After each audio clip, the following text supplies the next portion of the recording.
Hi hello, ನಾನಿವತ್ತು ಮಕ್ಕಳಿಗೆ ಹೆಲ್ದಿಯಾಗಿರೋ ಲಡ್ಡು ರೆಸಿಪಿನ ಶೇರ್ ಮಾಡ್ತಾ ಇದ್ದೀನಿ.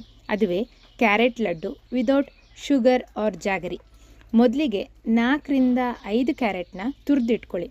ಆಮೇಲೆ ತವಾಗೆ ಒಂದು 4ರಿಂದ 5 ಸ್ಪೂನು ತುಪ್ಪ ಹಾಕಿ ಇದನ್ನ ಚೆನ್ನಾಗಿ ಫ್ರೈ ಮಾಡ್ಕೊಳ್ಳಿ.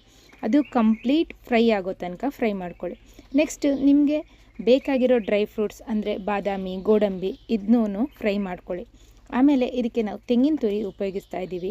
ಆ ತೆಂಗಿನ ತುರಿನೂ ಕಂಪ್ಲೀಟಾಗಿ ಫ್ರೈ ಮಾಡ್ಕೊಳ್ಳಿ.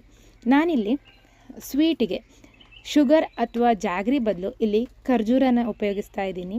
ಈ ಖರ್ಜೂರನ ಎಲ್ಲಾದ್ರೂ ಅಂದರೆ ನಿಮ್ಗೆ ಎಷ್ಟು ಬೇಕೋ ಸ್ವೀಟ್ ಅಷ್ಟು ಖರ್ಜೂರದ ಸೀಡ್ಸ್ನ ತೆಗೆದು ಸೈಡಲ್ಲಿ ಇಟ್ಕೊಳ್ಳಿ. ಆಮೇಲೆ ಈ ಫ್ರೈ ಮಾಡಿರೋ ಡ್ರೈ ಫ್ರೂಟ್ಸ್ನ ಮಿಕ್ಸಿ ಜಾರ್ಗೆ ಹಾಕ್ಕೊಂಡು ಫೈನಾಗಿ ಗ್ರೈಂಡ್ ಮಾಡ್ಕೊಳ್ಳಿ. ಅದೇ ಮಿಕ್ಸಿ ಜಾರಿಗೆ ಖರ್ಜೂರನ ಕೂಡ ಸೀಡ್ಸ್ ತೆಗೆದಿರೋ ಖರ್ಜೂರನ ಕೂಡ ಆ್ಯಡ್ ಮಾಡಿಕೊಂಡು ವಿದೌಟ್ ಆ್ಯಡಿಂಗ್ ವಾಟರ್ ಗ್ರೈಂಡ್ ಮಾಡ್ಕೊಳ್ಳಿ. ಇಲ್ಲಿ ಯಾವುದೇ ಕಾರಣಕ್ಕೂ ಯಾವುದನ್ನಾದರೂ ಗ್ರೈಂಡ್ ಮಾಡಬೇಕಾದ್ರೆ ಯಾವುದೇ ಕಾರಣಕ್ಕೂ ನೀರು ಹಾಕಬೇಡಿ. ನೆಕ್ಸ್ಟು ತೆಂಗಿನ ತುರಿನೂ ಗ್ರೈಂಡ್ ಮಾಡ್ಕೊಳ್ಳಿ. ನೆಕ್ಸ್ಟು ಗ್ರೈಂಡ್ ಮಾಡಿರೋ ಡ್ರೈ ಫ್ರೂಟ್ಸ್ ಮಿಕ್ಸ್ ಅಂದರೆ ಖರ್ಜೂರ ಹಾಕಿ ಆಮೇಲೆ ಡ್ರೈ ಫ್ರೂಟ್ ಮಿಕ್ಸ್ ಇದೆಯಲ್ಲ ಅದನ್ನ ನಾವು ಫ್ರೈ ಮಾಡಿಟ್ಟಿರೋ ಕ್ಯಾರೆಟ್ ಜೊತೆ ಚೆನ್ನಾಗಿ ಮಿಕ್ಸ್ ಮಾಡ್ಕೊಳ್ಳಿ. ಇದು ಲೈಟಾಗಿ ತಣಿಬೇಕು. ಆಮೇಲೆ ಇದನ್ನ ಉಂಡೆ ಶೇಪ್ ಅಂದರೆ ಲಡ್ಡು ರೀತಿಲಿ ಮಾಡಿಕೊಂಡು ತೆಂಗಿನ ತುರಿ ಮೇಲೆ ರೋಲ್ ಮಾಡಿ. ಹೆಲ್ದಿಯಾಗಿರೋ no sugar no jaggery carrot laddu ರೆಡಿಯಾಗಿದೆ.